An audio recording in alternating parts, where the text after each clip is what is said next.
আসসালামু আলাইকুম। আজকের অনলাইন ক্লাসে সকলকে স্বাগত জানাচ্ছি। প্রিয় শিক্ষার্থীবৃন্দ, সরকারি শহীদ সোহরাওয়ার্দী কলেজ ঢাকা উচ্চ মাধ্যমিক ব্যবসায় শিক্ষা শাখা আজকের ক্লাস পরিচালনায় আমি এএমএ মেহেদী হাসান, সহকারী অধ্যাপক ব্যবস্থাপনা বিভাগ, সরকারি শহীদ সোহরাওয়ার্দী কলেজ ঢাকা। আজকের বিষয় ব্যবসা সংগঠন ও ব্যবস্থাপনা, দ্বিতীয় পত্র, ব্যবস্থাপনা অংশ,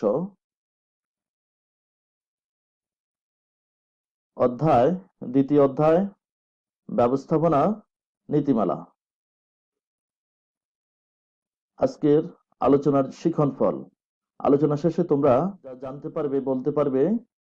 1 নম্বর, নীতি কি তা বলতে পারবে, ব্যবস্থাপনা নীতি কি তা বলতে পারবে, ব্যবস্থাপনার নীতিমালাগুলো বলতে পারবে। প্রিয় শিক্ষার্থী, আমরা এবারে দেখি নীতি, প্রিন্সিপাল। নীতি কি? নীতি হলো কাজের সাধারণ নির্দেশিকা বা একটি রূপরেখা যা কার্য পরিচালনায় সুনির্দিষ্ট দিক নির্দেশনা প্রদান করে। অর্থাৎ প্রতিটা ক্ষেত্রে কিভাবে কাজ করলে কাজটা সুন্দরভাবে সম্পাদন করা যাবে। দীর্ঘদিনে এ ধরনের প্রতিষ্ঠিত সত্য হিসেবে কিছু উপায় পদ্ধতি বেরিয়ে এসেছে, যাকে নীতি হিসেবে দেখা হয়ে থাকে। অর্থাৎ নীতি হচ্ছে একটি গাইডলাইন। এবারে আমরা দেখব ব্যবস্থাপনা নীতি। ব্যবস্থাপনা নীতি নীতিমালা হচ্ছে ব্যবস্থাপকীয় কার্যাবলী সুষ্ঠুভাবে সম্পাদনের মৌলিক বিবৃতি স্বরূপ। অর্থাৎ নেতা বা ব্যবস্থাপকগণ কিভাবে তাদের কাজগুলোকে সুন্দরভাবে সম্পাদন করবেন সে বিষয়ে নানান নিয়ম পদ্ধতি অনুসরণ করেছেন। সকলের নিকট গ্রহণীয় ও উত্তম বলে প্রতিষ্ঠিত এরূপ নিয়ম পদ্ধতি পরবর্তীতে ব্যবস্থাপনার নীতি হিসেবে প্রতিষ্ঠা লাভ করেছে। প্রিয় শিক্ষার্থীবৃন্দ,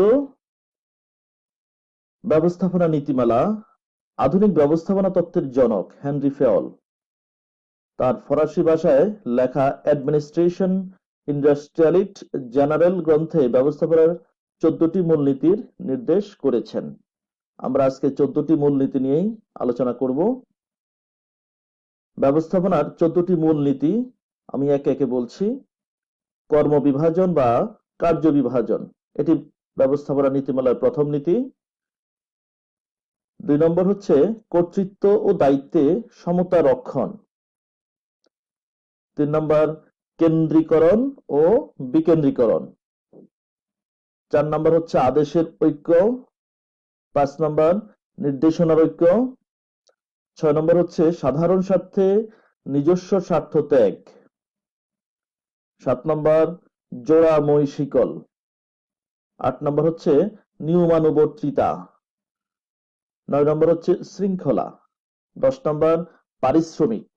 11 নম্বর হচ্ছে সাম্য। 12 নম্বর চাকরির স্থায়িত্ব। 13 নম্বর হচ্ছে উদ্যোগ এবং 14 নম্বর হচ্ছে একতাই বল। প্রিয় শিক্ষার্থীবৃন্দ, এবারে আমরা একে একে ব্যবস্থাপনার প্রত্যেকটি নীতি আলোচনা করছি। প্রথমে আমরা আলোচনা করব কর্ম বিভাজন বা কার্য বিভাগের নীতি, principle of division of work. যে কোনো ব্যবস্থাপনা কার্যে কর্ম বিভাজন বা কার্য বিভাগ এর প্রথম ও প্রধান পালনীয় নীতি। মনে রাখবে, এটি প্রথম বা প্রধান নীতি। অর্থাৎ প্রতিষ্ঠানের কাজকে প্রতিষ্ঠানের প্রয়োজন অনুযায়ী বিভিন্ন ভাগে ভাগ করে প্রত্যেকের দায়িত্ব ও কর্তৃত্ব সুস্পষ্ট করতে হবে, এবং এটি হচ্ছে কার্য বিভাগ বা কর্ম বিভাগ বা কার্য বিভাগের নীতি। এই নীতিটি বিশেষজ্ঞতার উপর প্রতিষ্ঠিত। এই নীতিতে প্রতিষ্ঠানের সকল কার্যাবলীকে কাজের ধরন অনুযায়ী বিভিন্ন শ্রেণীতে বিভক্ত করা হয় এবং এক একজন কর্মীর উপর কার্যভার অর্পণ করা হয়। এর ফলে মূলত প্রতিষ্ঠানে ব্যবস্থাপনার দক্ষতা বৃদ্ধি পায় এবং বিশেষজ্ঞ কর্মী গড়ে তুলতে সাহায্য করে। ব্যবস্থাপকীয় এবং কারিগরি উভয় ক্ষেত্রে এ নীতি প্রযোজ্য হতে পারে। প্রিয় শিক্ষার্থীবৃন্দ, আমরা এখানে দেখতে পাচ্ছি উৎপাদন বিভাগ, ক্রয় বিভাগ এবং বিক্রয় বিভাগ। আমরা তিনটা বিভাগে ভাগ করলাম প্রতিষ্ঠানের কাজকে, যেটা নিচে চিত্রের মাধ্যমেও দেখানো হয়েছে। এখানে তিনটি ভাগে ভাগ করা হয়েছে। তাহলে প্রত্যেক ভাগেই একজন বিশেষজ্ঞ ব্যবস্থাপক বা কর্মী নিয়োগ করা হবে প্রত্যেকটি বিভাগ পরিচালনা করার জন্য।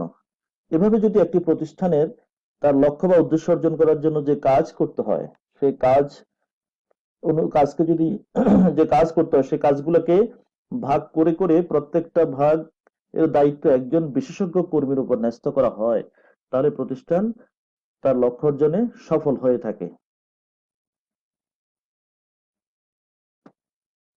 প্রিয় শিক্ষার্থীবৃন্দ, এবারে দ্বিতীয় নীতি বা 2 নম্বর নীতি হচ্ছে কর্তৃত্ব ও দায়িত্বে সমতা রক্ষণের নীতি, principle of balancing authority and responsibility. তাহলে প্রথমে আমরা জেনে নেই কর্তৃত্ব কি। কর্তৃত্ব হলো আদেশ দানের অধিকার, অন্যদিকে দায়িত্ব হলো জবাবদিহি করার বাধ্যবাধকতা। অর্থাৎ একটি উপর থেকে আরোপিত হয়, আরটি নিচ থেকে সৃষ্টি হয়, নিচের দিক থেকে, কর্মীর দিক থেকে। এই অধিকার ও বাধ্যবাধকতার সমতা রক্ষার নীতিকেই কর্তৃত্ব দায়িত্বের সমতা রক্ষণ বলে। তাহলে আমরা প্রতিষ্ঠানে নিয়োজিত সর্বস্তরীয় কর্মীদের উপর কর্তৃত্ব দায়িত্ব সমানভাবে অর্পণ করতে হবে। মনে রাখবে,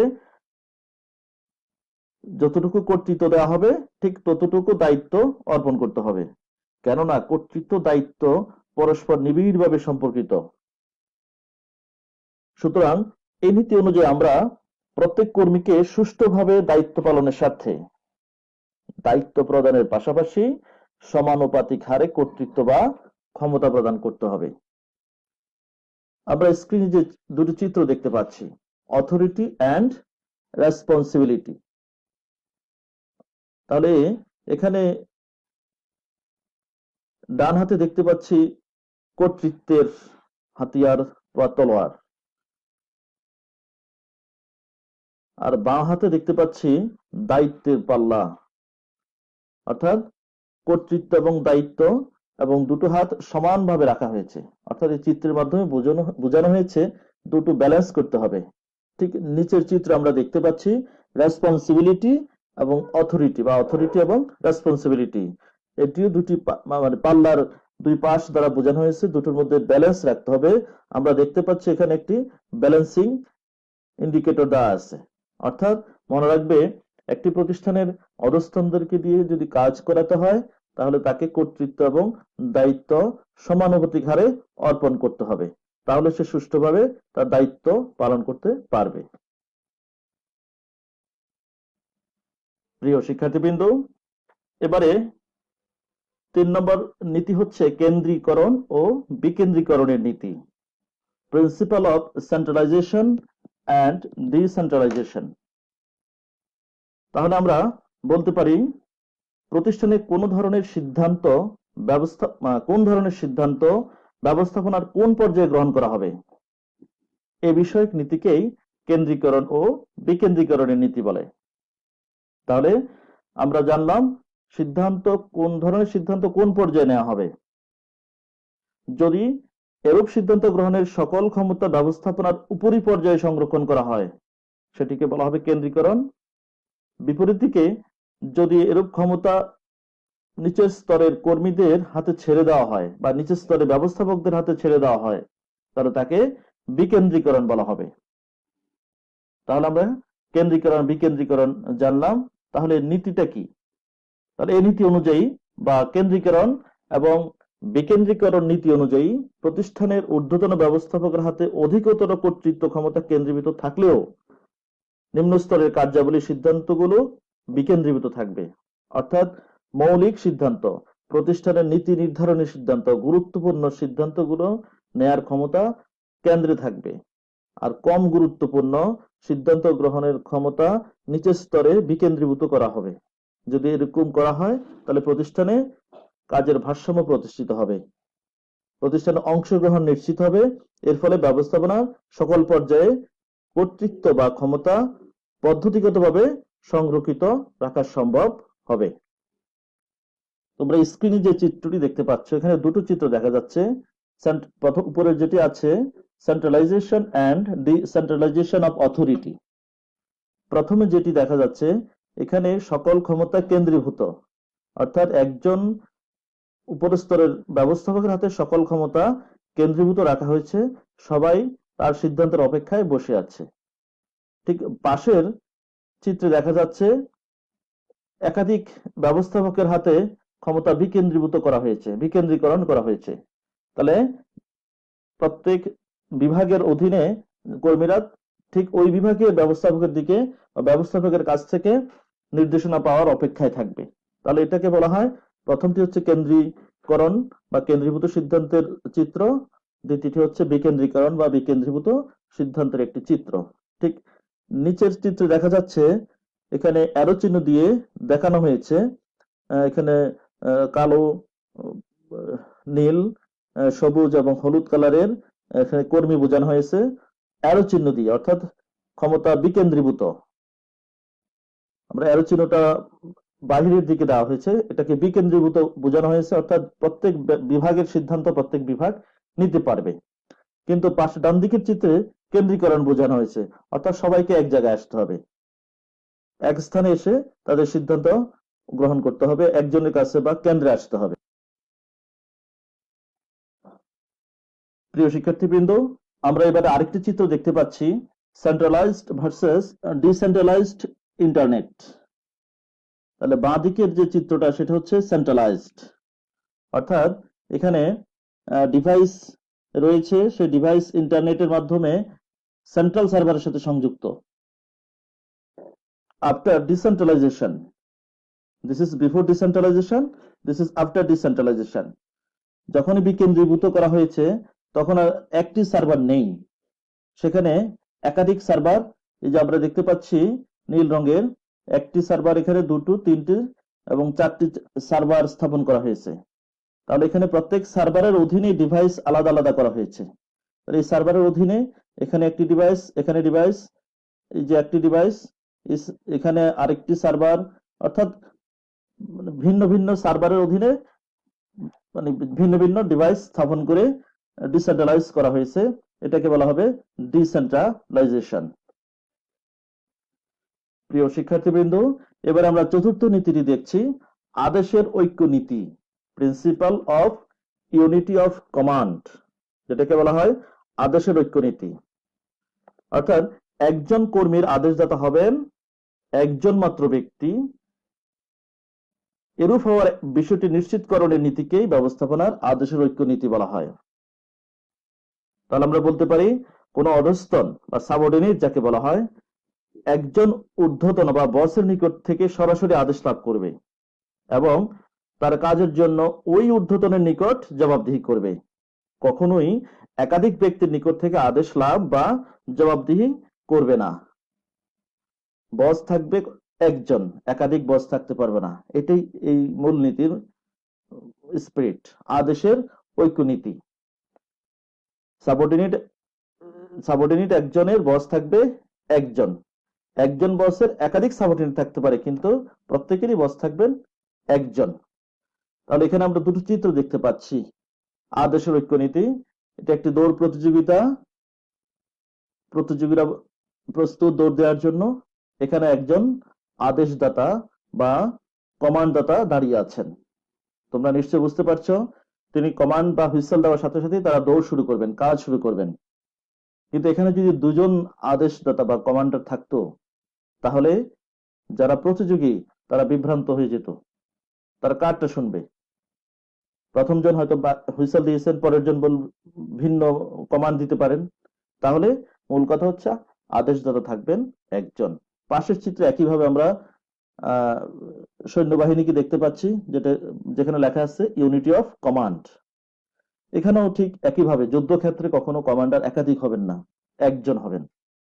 প্রিয় শিক্ষার্থীবৃন্দ, এবার আমরা 5 নম্বর নীতি নিয়ে কথা বলবো, নির্দেশনার ঐক্য নীতি, principle of unity of direction. তাহলে আমরা জানি প্রত্যেক প্রতিষ্ঠানের একটি নির্দিষ্ট পরিকল্পনা থাকে বা লক্ষ্য থাকে। সেই পরিকল্পনা বা লক্ষ্য অর্জন করার জন্য পূর্ব নির্দেশনার সাথে মিল রেখে পরবর্তী নির্দেশনা প্রদান করতে হবে। এটি হচ্ছে মূলত নির্দেশনার ঐক্য নীতি। অর্থাৎ পূর্ববর্তী যে নির্দেশনা থাকবে লক্ষ্য অর্জন করার জন্য, সেটির সাথে মিল রেখে পরবর্তী নির্দেশনা জারি করতে হবে। আবার দুটি নির্দেশনার মাঝে কোনো গ্যাপ থাকবে না। তাহলে আমরা কি বুঝবো? নির্দেশনা দিতে হলে পরিকল্পনা বা লক্ষ্যকে সামনে রেখে তার আলোকে নির্দেশনা দিতে হবে, এবং একটা পরিকল্পনা বা একটা লক্ষ্যকে সামনে রেখে নির্দেশনা জারি করতে হবে, যাতে পূর্ববর্তী নির্দেশনার সাথে পরবর্তী নির্দেশনার মিল থাকে। এখানে একটি কথা বলা আছে যে unity of direction, each group of organisational activities that have the same objective should be directed by one manager using one plan. তাহলে আমরা নির্দেশনার ঐক্য নিয়ে জানলাম। এখানে চিত্রে দেখা যাচ্ছে যে কর্মীরা কাজ করে যাচ্ছে, আর যিনি নেতা বা ব্যবস্থাপক তিনি ডিরেকশন দিয়ে যাচ্ছেন, এবং সেটা অবশ্যই ইউনিটি অফ ডিরেকশন হবে।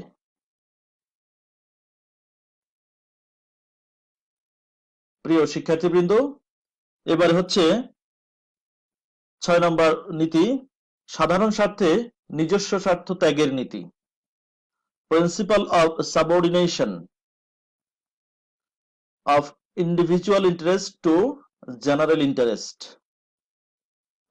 তাহলে আমাদের প্রতিষ্ঠানের স্বার্থকে অগ্রাধিকার দিতে হবে, ব্যক্তি স্বার্থকে নয়, আমার পারিবারিক স্বার্থকে নয়, প্রতিষ্ঠানে অগ্রাধিকার পাবে, এই নীতিতে কাজ করতে হবে। অথবা প্রতিষ্ঠানের ভিতরে নিজস্ব স্বার্থ কেন্দ্রিক চিন্তা ভাবনা করা যাবে না। সবার আগে প্রতিষ্ঠানের স্বার্থকে গুরুত্ব দিতে হবে। ব্যক্তিগত পাওয়া না পাওয়া এসব বিষয় নিয়ে প্রতিষ্ঠানের দ্বন্দ্ব সৃষ্টি করা যাবে না, গ্রুপিং করা যাবে না, তাহলে প্রতিষ্ঠানের লক্ষ্য অর্জন বিঘ্নিত হবে। তাহলে মনে রাখতে হবে প্রত্যেক কর্মীকে যে সাধারণ স্বার্থে অর্থাৎ প্রতিষ্ঠানের স্বার্থে, অন্যভাবে আমরা যদি বলি দেশের স্বার্থে নিজের স্বার্থ ত্যাগ করতে হবে, প্রতিষ্ঠানের স্বার্থে নিজের স্বার্থ ত্যাগ করতে হবে, তাহলে প্রতিষ্ঠানের বা দেশ তার কাঙ্ক্ষিত লক্ষ্য অর্জনে সমর্থ হবে। এবার হচ্ছে জোড়া মই শিকলের নীতি, প্রিন্সিপাল অফ স্কেলার চেইন। অর্থাৎ প্রতিষ্ঠানের শীর্ষ থেকে নিম্ন পর্যায় পর্যন্ত কর্তৃত্বের চেইন বা শিকল বা শৃঙ্খল বজায় রাখা আবশ্যক। কর্তৃত্ব ঊর্ধ্বতন কর্মকর্তা থেকে ধাপে ধাপে অধস্থনের কাছে নিচে নেমে আসবে। এক্ষেত্রে শৃঙ্খলের দ্বারা ঊর্ধ্বতন অধস্থনের সম্পর্ক অটুট থাকবে।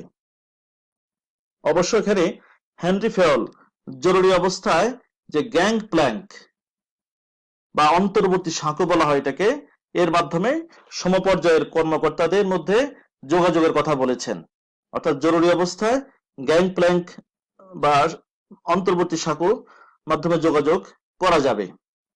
অবশ্য পরে বিষয়টি স্ব ঊর্ধ্বতনের বা ঊর্ধ্বতনদের অবহিত করতে হবে। আমরা চিত্রে দেখতে পাচ্ছি অন্তর্বর্তী শাখা, যেখানে তৃতীয় যিনি কর্মী বা ব্যবস্থাপক রয়েছেন বাঁ পাশে, আর ডান পাশে সি নামক যিনি ব্যবস্থাপক বা কর্মী রয়েছেন, তাদের মধ্যে পারস্পরিক যোগাযোগ সৃষ্টি হয়েছে জরুরি প্রয়োজনে।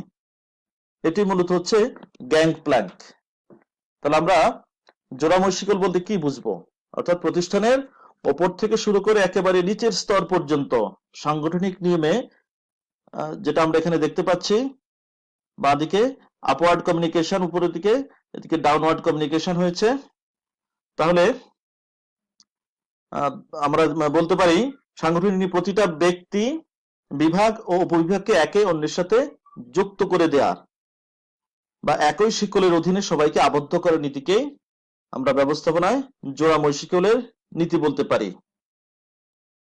অর্থাৎ এই শিকলের মাধ্যমে উপর থেকে নিচ পর্যন্ত পারস্পরিক আবদ্ধতা বা কর্তৃত্বের প্রবাহ ও যোগাযোগের পথ নির্দেশ করে। অর্থাৎ কে কার অধীন, কে কার অধস্তন সহজে বোঝা যায়, ফলে সংঘবদ্ধতা জোরদার হয়। প্রতিষ্ঠানের যে কোনো পর্যায়ে সমস্যা দেখা দিলে তা ঊর্ধ্বতন সহজে জানতে পারে ও দ্রুত তার সমাধান সম্ভব হয়ে থাকে। আমি আগেই বলেছি, এখানে স্বাভাবিক নিয়মে ঊর্ধ্বতন অধস্তন সম্পর্কের মধ্যে এখানে শিকল সদৃশ সম্পর্ক থাকবে, কিন্তু জরুরি প্রয়োজনে মই সদৃশ গ্যাং প্ল্যান বা অন্তর্বর্তী শাখা সৃষ্টি করতে হবে। এটাই হচ্ছে মূলত জোড়া মই শিকল।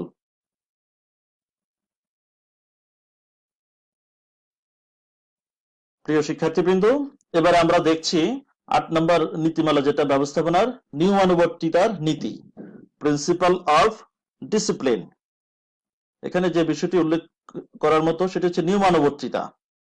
অর্থাৎ প্রতিষ্ঠানের জন্য উত্তম নিয়ম নীতি নির্ধারণ এবং তা মেনে চলার নীতিকেই ব্যবস্থাপনায় নিয়মানুবর্তিতার নীতি বলা হয়। তাহলে প্রতিষ্ঠানের জন্য একটি উত্তম নিয়ম নীতি থাকতে হবে এবং তার মেনে চলার সংস্কৃতি থাকতে হবে। অর্থাৎ প্রতিষ্ঠানের যথোপযুক্ত নিয়ম নীতি যদি না থাকে এবং তার সংশ্লিষ্ট সবাই যদি মান্য না করে, তাহলে প্রতিষ্ঠান কখনোই সুন্দরভাবে চলতে পারে না, ভালোভাবে চলতে পারে না। প্রতিষ্ঠানে নিয়ম বা নীতির প্রতি সকলের শ্রদ্ধাবোধ থাকতে হবে এবং তা মান্য করার বা মেনে চলার ঐকান্তিক আগ্রহ থাকতে হবে, তাহলে প্রতিষ্ঠান সফল হবেই। হেনরি ফ্যাল, তোমরা নাম শুনেছ, ব্যবস্থাপনার জনক। এক্ষেত্রে তিনি মনে করেন বা তিনি বলেছেন যে ঊর্ধ্বতনগণ যদি নিয়মের প্রতি শ্রদ্ধাশীল থাকেন, অর্থাৎ প্রতিষ্ঠানের উপর স্তরের বস যারা থাকবেন তারা যদি প্রতিষ্ঠানের নিয়ম শৃঙ্খলা বা নিয়মের প্রতি শ্রদ্ধাশীল থাকেন, তবে প্রতিষ্ঠানের নিয়মানুবর্তিতার নীতি অনুসরণ করা সহজ হয়। অর্থাৎ ঊর্ধ্বতনরা যদি সুন্দরভাবে নিয়ম নীতি মেনে চলেন, তাহলে অধস্তনরা অবশ্যই সেই নিয়ম নীতি অনুসরণ করবে। এখানে প্রিন্সিপাল অফ ডিসিপ্লিনারি অ্যাকশন যা বলা হয়েছে, have a positive attitude, investigate carefully, be prompt, protect privacy, focus on the act, enforce rules consistently। তাহলে এই বিষয়গুলো আমরা খেয়াল রাখবো, তাহলে প্রতিষ্ঠানের নিয়ম অনুবর্তিতার নীতি যথাযথভাবে পালিত হবে এবং প্রতিষ্ঠান সফল হবে, তার লক্ষ্য অর্জনে সমর্থ হবে। এখানে আরেকটি চিত্রের মাধ্যমে সময়ের কাঁটা দিয়ে প্রতিষ্ঠানের নিয়মানুবর্তিতার নীতিটি বোঝানো হয়েছে। প্রিয় শিক্ষার্থীবৃন্দ, এবারে আমরা দেখছি ৯ নম্বর নীতিমালা বা নীতি, শৃঙ্খলা নীতি, প্রিন্সিপাল অফ অর্ডার। যদিও আমরা এখানে ৬ নম্বর দেখতে পেয়েছি, কিন্তু আমরা সিরিয়ালি এটা ৯ নম্বর দিয়েছি। This principle is concerned with proper and systematic arrangement of thing and people। অর্থাৎ প্রতিষ্ঠানের যে সমস্ত যন্ত্রপাতি জিনিসপত্র থাকবে এবং পাশাপাশি মানুষ থাকবে, প্রত্যেকের মধ্যে একটি শৃঙ্খলা থাকতে হবে, অর্ডার থাকতে হবে, সুষ্ঠু অর্ডার মেনে সবাইকে স্থাপন করতে হবে। প্রতিষ্ঠানের যন্ত্রপাতিগুলো সুন্দরভাবে প্রতিস্থাপন করতে হবে, জিনিসপত্রগুলো সুন্দরভাবে সাজিয়ে রাখতে হবে এবং সেভাবে মানুষজন কাজ করবে শৃঙ্খলার সাথে, অর্ডারের সাথে। তারপর বলা আছে, arrangement of things is called material order, যেটা আমি আগে বলেছি, and placement of people is called social order.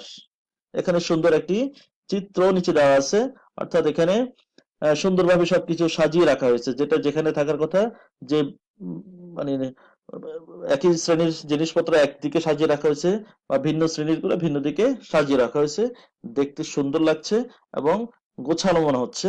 তাহলে প্রতিষ্ঠান এভাবে যাতে গোছানো মনে হয়, তাহলে শৃঙ্খলার নীতি বা প্রিন্সিপাল অফ অর্ডারটা যথাযথভাবে পালন করতে হবে।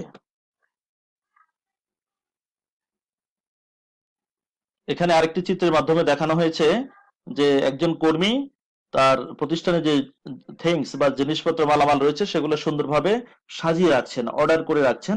এটাই মূলত আমাদের শৃঙ্খলা নীতি বা প্রিন্সিপাল অফ অর্ডার। প্রিয় শিক্ষার্থীবৃন্দ, এবার আমরা 10 নম্বর নীতিমালা দেখছি, পারিশ্রমিকের নীতি, প্রিন্সিপাল অফ রিমুনারেশন। তাহলে রিমুনারেশন বা পারিশ্রমিক আমরা বলতে কি বুঝি? মানে কর্মীদের প্রদত্ত সেবা ও শ্রমের বিনিময়ে যে আর্থিক সুবিধাদি প্রদান করা হয় তাকেই পারিশ্রমিক বলা হয়। এই চিত্রে দেখা যাচ্ছে একজন বস তার কর্মীকে পারিশ্রমিক দিচ্ছেন। তাহলে ব্যবস্থাপনাকে প্রত্যেক কর্মীর কাজের প্রকৃতি অনুযায়ী বা পরিমাণ অনুযায়ী বা যোগ্যতা বা সেই ওই কাজটাতে কি পরিমাণ সময় দিয়েছে বা পারিপার্শ্বিক অবস্থা বিবেচনা করে কর্মীকে অবশ্যই ন্যায্য পারিশ্রমিক মানে দিতে হবে। এতে কাজের মান ও আনুগত্য বৃদ্ধি পায়। পারিশ্রমিক এরূপ হওয়া উচিত যাতে মালিক শ্রমিক উভয়ই সন্তুষ্ট হতে পারে। যদি আমরা জানি শ্রমিক সবসময় বেশি চাইবে, মালিক কম দিতে চাইবে, কিন্তু এটা ন্যায্যতা থাকতে হবে। এটাই মূলত পারিশ্রমিকের নীতি, অর্থাৎ যার যে পরিমাণ পাওয়া উচিত ন্যায্য সেই পরিমাণ পারিশ্রমিক তাকে দিতে হবে। এখানে যে বিষয়টা আমরা দেখছি, all workers must be paid a fair wage for their service value of the employee. তাহলে এটাই মূলত এমপ্লয়ের মানে মূল্য বা পারিশ্রমিকের নীতি। প্রিয় শিক্ষার্থীবৃন্দ, এবারে আমরা দেখতে পাচ্ছি সাম্যের নীতি বা প্রিন্সিপাল অফ ইকুইটি। অর্থাৎ প্রতিষ্ঠানের যিনি প্রধান বা বস বা ব্যবস্থাপক যারা থাকবেন তার অধস্তন সকল কর্মীদেরকে সমান চোখে দেখতে হবে, কোনো পক্ষপাতিত্ব করা যাবে না। তাহলে ব্যবস্থাপনা একটি অন্যতম নীতি হচ্ছে প্রতিষ্ঠানে নিয়োজিত সকল কর্মীর প্রতি সদ্ব্যবহার করা, সুবিচার ও ন্যায়পরায়ণ হওয়া। ন্যায়পরায়ণতা অধীনস্থদের নিকট থেকে শ্রদ্ধা, সম্মান ও আনুগত্য লাভ করা যায় এবং কর্মীদের ইতিবাচক মনোভাব সৃষ্টি করা যায়। আবার প্রতিষ্ঠানের ঊর্ধ্বতন বা বস যারা থাকবেন তারা যদি ন্যায়পরায়ণ হন, তাহলে প্রতিষ্ঠানে যারা অধস্তন থাকবেন তারা তাদের প্রতি শ্রদ্ধাশীল হন এবং প্রতিষ্ঠানে একটি ইতিবাচক পরিবেশ গড়ে ওঠে। এখানে যেটি বলা আছে, principal of equity. Equity refers to kind, fair and just treatment to employees. Employees will put their maximum effort only when they are treated with kindness and justice.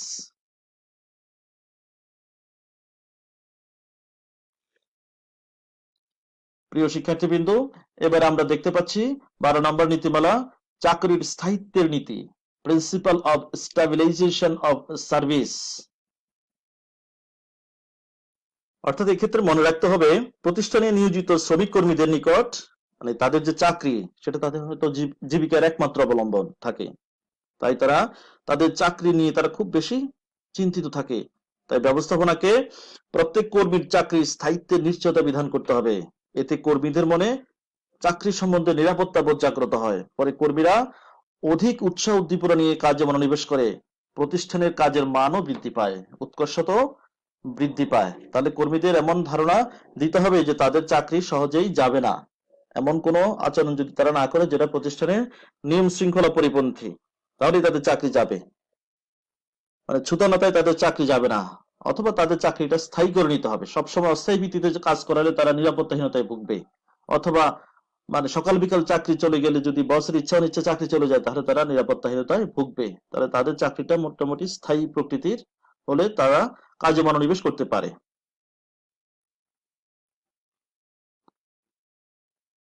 এখানে আমরা দেখতে পাচ্ছি কর্মীদেরকে নিয়ে কর্মশালা করা হচ্ছে।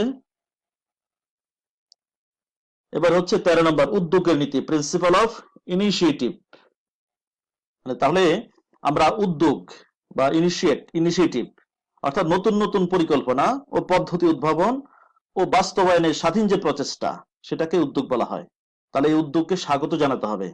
প্রতিষ্ঠানের কর্মীরা যাতে নিজ নিজ ক্ষেত্রে উদ্যোগ গ্রহণ করতে পারে সেজন্য ব্যবস্থাপনাকে উপযুক্ত কার্য পরিবেশ সৃষ্টি করতে হবে, তাদেরকে উৎসাহ দিতে হবে, তাদের উদ্যোগকে গ্রহণ করতে হবে, ভৎসনা করা যাবে না, নিরুৎসাহিত করা যাবে না। তাহলে তারা মানে উদ্যোগে উৎসাহিত হবে প্রতিষ্ঠানের জন্য, যা পজিটিভ ইমেজ সৃষ্টি করবে।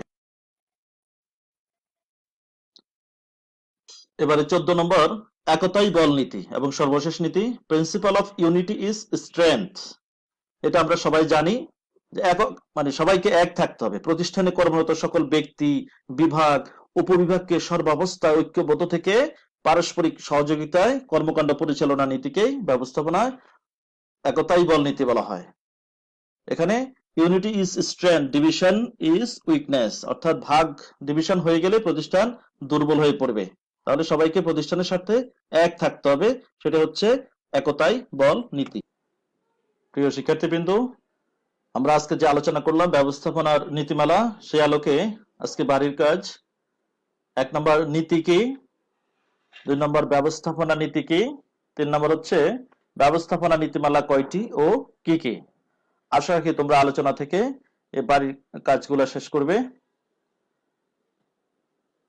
আজকে আলোচনা আর দীর্ঘায়িত না করে এখানে শেষ করছি।